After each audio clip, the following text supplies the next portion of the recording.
Après cette dernière section de genisse de 30 mois, vous permettez aussi à notre juge de souffler quelque peu. On aura un intermède de 10 minutes avec la présentation de 10 minutes par M. Casillac, responsable du schéma Limousin à Créalim, responsable des races limousines et blondes, présente donc sur cette 27e exposition de Rogénétique. Donc peuvent se préparer pour la présentation limousine et blonde dans le prairie les alimentations limousines et blondes dans le prairie les alimentations limousines et blondes dans le prairie les alimentations limousines et blondes dans le prairie les alimentations limousines et blondes dans le prairie les alimentations limousines et blondes.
Je rappelle donc les éleveurs à la tête des animaux limousins blonds peuvent se préparer dans le prairie de manière à ce qu'on enchaîne sans tarder. Merci. De manière à ce qu'on enchaîne sans tarder. Merci. De manière à ce qu'on enchaîne sans tarder. Merci. De manière à ce qu'on enchaîne sans tarder. Merci.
Donc jugement de cette section suivante, donc des femelles de septembre nées en septembre 2014, donc qui vont environ 30 mois, qui vont, j'allais dire, sont, je le pense, pour la plupart gestantes et on va faire leur premier veau l'automne prochain. Donc les femelles, cette fois-ci, on va dire un petit peu comme la section précédente avec de l'écart en termes de morphologie, des animaux relativement équilibrés, d'autres avec un profil plus élevage et puis des conditions de préparation un peu différentes.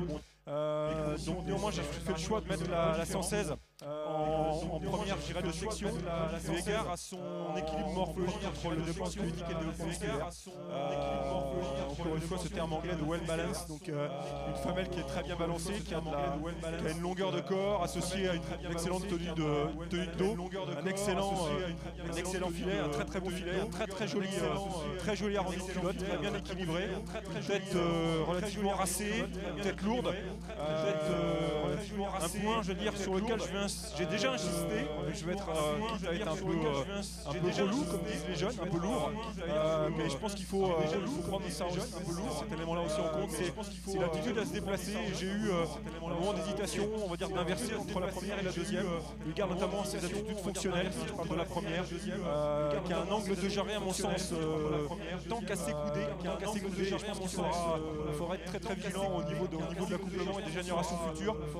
L'angle de jarret doit former un angle théorique de 140 degrés. Je pense qu'on est sur un angle un peu plus fermé et la tendance à s'appuyer pas mal sur le talon. La deuxième, on va dire, est peut-être un peu moins impressionnante aujourd'hui, notamment au niveau de son équilibre, développement squelettique. Mais compte tenu de son état, je pense qu'elle a un bon équilibre entre ces deux critères, entre la viande et la taille. Je parle de la numéro 2, donc la seule cornue de sa section, de sa catégorie, qui à mon sens se déplace un peu mieux avec un jarret beaucoup mieux dessiné, et qui a un bon équilibre entre les trois critères et une attache de queue très dégagée. Indicateur, on va dire, de vélage en effet indirect relativement facile. La troisième de section est quant à elle, à mon sens, d'un morphologie plutôt mixte élevage, à tendance élevage, très bien faite dans son bassin aussi, un bon dessus d'épaule, peut-être un petit peu moins fourni dans sa descente de culotte, avec une locomotion qui à mon sens est très intéressante. Les deux dernières sont plutôt d'un format assez élevage, avec notamment pour la quatrième une large hanche assez exceptionnelle. Quand on la regarde, on voit cette large hanche qui est exceptionnelle pour une femelle de cet âge-là. Je pense qu'après, voilà, il ne faudra pas hésiter sur les prochains accouplements et sur sa carrière à maintenir le format et à ramener un petit peu d'épaisseur. C'est le cas pour la quatrième et aussi pour la cinquième. Mais on va dire des femelles qui n'ont pas démérité aussi pour la cinquième. Avec, encore une fois, des femelles qui sont solides, faites pour faire des vaches, très bien soutenues dans leur dos. Des femelles qui sont solides, faites pour faire des vaches, tout bon, très bien soutenues dans leur dos. Merci. Et donc avec la musique, le podium de cette section. Et donc je vais demander aux deux animaux 116 et 117 de s'avancer ensemble sur le podium, puisqu'on a là une stricte égalité sur la synthèse. Première ex-aequo, donc l'animal numéro 116, Jacobine, une fille de business sur une mère clan et qui nous vient du GEC d'Admelde à Peuvillers dans la Meurthe-et-Moselle. Et la 117 Jamaïque, Dandy, de monsieur Carion Pascal à Braine, en Inde. Le juge les avait déjà jugés très proches, puisqu'en morphologie, 115 en note sur la 116 et 114 sur la 117. Et avec la note d'ILMA, ils se retrouvent strictement égales au niveau du classement de synthèse. 116 et 117 au niveau du classement de synthèse. Une superbe tête de section. La troisième de cette section porte le numéro 114.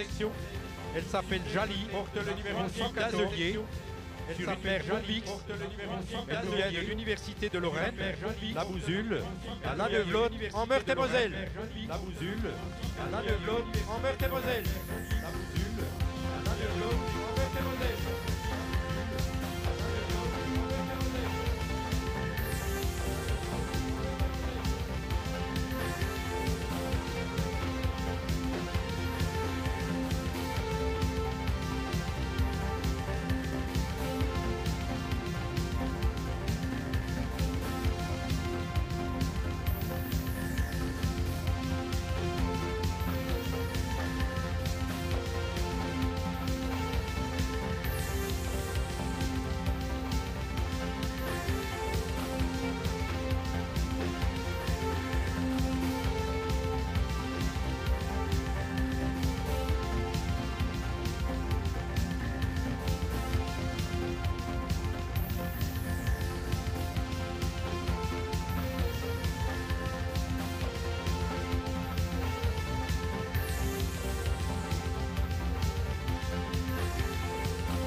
Merci.